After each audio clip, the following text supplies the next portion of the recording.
I'm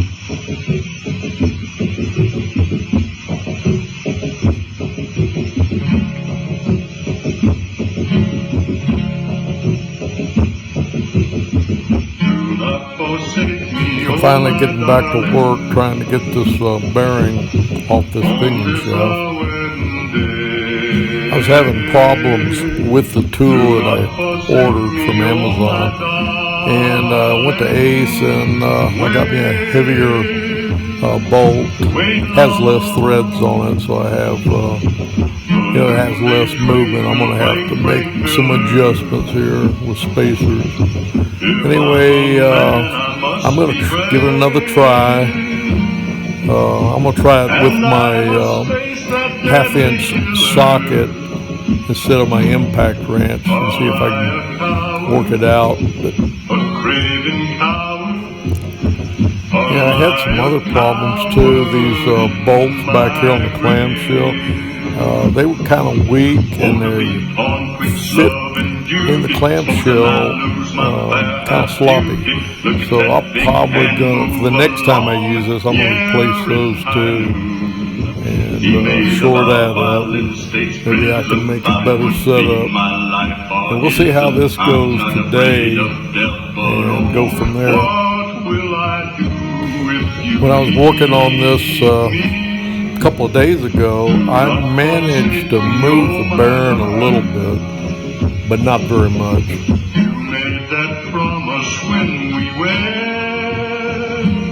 Here's another just quick update.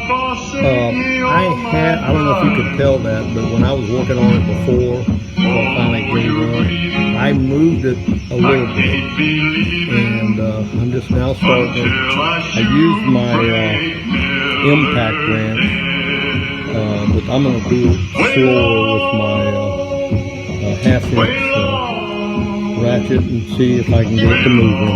So I'll update you shortly. But it's definitely moved a little bit from a couple of days ago when I was working on it with the my impact.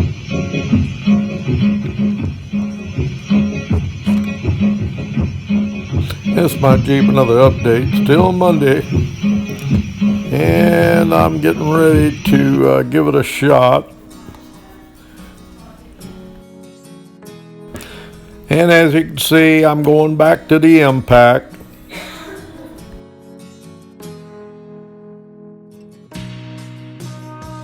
And one of the problems, that replacement bolt has very few threads on it, and I run out of threads pretty quick. I have to make further adjustments.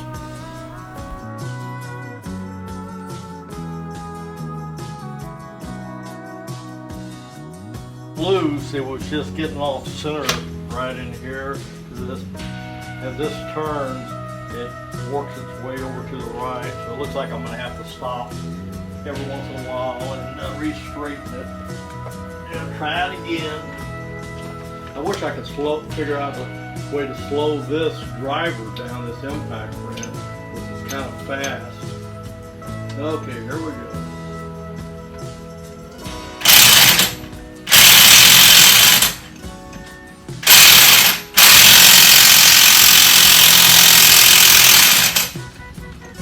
I think that's about as far as I can go right now. I'm not sure if it came out at all. I'm going to back it up again, take a look.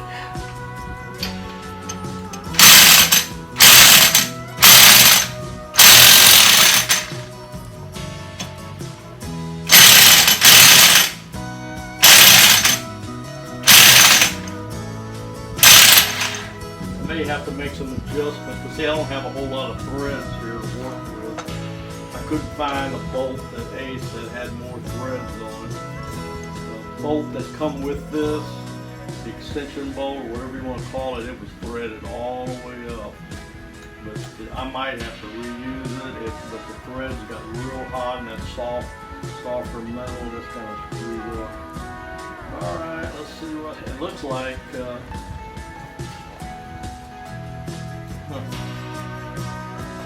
I can do here.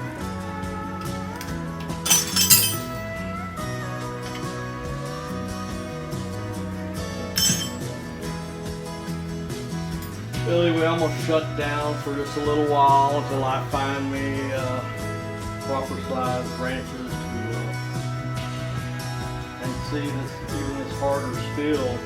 The dead gum this bracket here is still. I believe I'm getting it little by little. I have to stop momentarily every couple of minutes to straighten my my connections out. This goes off. I've got a, I took the nut out of there and I put a small impact socket in there. It seems to be working pretty good, but I gotta get off and then I gotta tap it back into place. But I'm looking at my gap here and it's definitely widened on the bearing, so it's slowly coming. Whether I get it all the way off remains to be seen, but I still have a it looks like enough threads here to get it off. We'll see. I'll update you a little bit later. Let's see what happens. Yeah, let me get that hell out of here, boy. You might blow us up. I don't know. Here we go.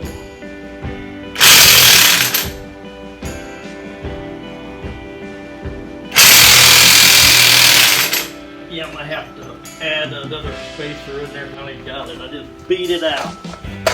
This in the vise, and I'll beat that SOB out. Anyway, I think I'll be able to use it the next time. Anyway, the bearing is out. We'll see what we got here. Yeah. There we go. And that way I can find out what kind of shim I got under there. To have the so-called,